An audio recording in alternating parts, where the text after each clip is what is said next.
राष्ट्रीय सहकारी ग्राहक महासंघाच्या माध्यमातून लासलगावहून दिल्लीसाठी तब्बल 840 टन कांदा रवाना करण्यात येणार आहे। लासलगाव रेल्वे स्थानकावर बीसीएन रॅकमधून 21 बोग्यांमध्ये कांदा लोडिंग करण्यास सुरुवात झाली आहे। हा कांदा दिल्लीतील आदर्श नगरात पोहोचविला जाणार आहे। केंद्राच्या बाजार हस्तक्षेपातून मोठ्या शहरांमध्ये कांद्याचा पुरवठा वाढवला जात असला तरी त्याचा स्थानिक बाजारभावावर काय परिणाम होणार याकडे कांदा उत्पादकांचं लक्ष लागलं आहे। परंतु रात्री 12 वाजेपासून रॅक लागलेली असताना आता बराच वेळानंतर एका ट्रक मधून हा कांदा आता रेल्वे बोग्यांमध्ये भरण्यात येत आहे। मात्र शेतकरी आणि काही संघटना हा कांदा दिल्लीला जाण्यासंदर्भामध्ये मोठ्या प्रमाणात विरोध केला जातोय आणि शेतकरी आणि काही संघटना आंदोलन करण्याचा इशाराही त्यांनी दिलाय।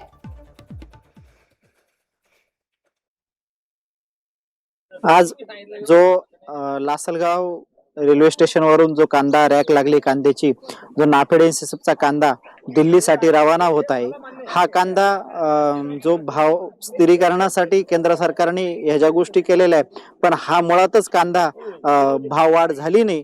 त्यामुळं केंद्र सरकारने नाफेड एनसीसीचा कांदा बाजारामध्ये आणण्याची आवश्यकता नव्हती।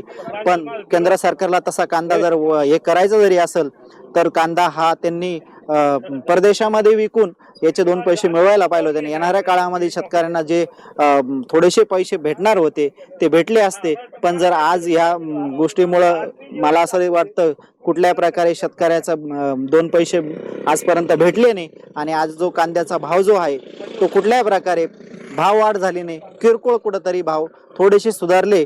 ते सुधारल्यामुळे केंद्र सरकार हे हस्तक्षेप करत आहे। जर केंद्र सरकार याच्यामध्ये जर हस्तक्षेप करत असेल तर आम्ही येणाऱ्या काळामध्ये महाराष्ट्रातून कुठलीही रेल्वे महाराष्ट्राच्या बाहेर जाऊन देणार नाही आणि महाराष्ट्रातले कुठले आमदार आणि खासदार यांना सुद्धा फिरून देणार नाही। याचं कारण असं आहे की केंद्र सरकारच्या याच्यामध्ये राज्य सरकारने सुद्धा हस्तक्षेप केला पाहिजे, कारण राज्य सरकार हे शेतकऱ्यांच्या नावाखाली राजकारण करतंय।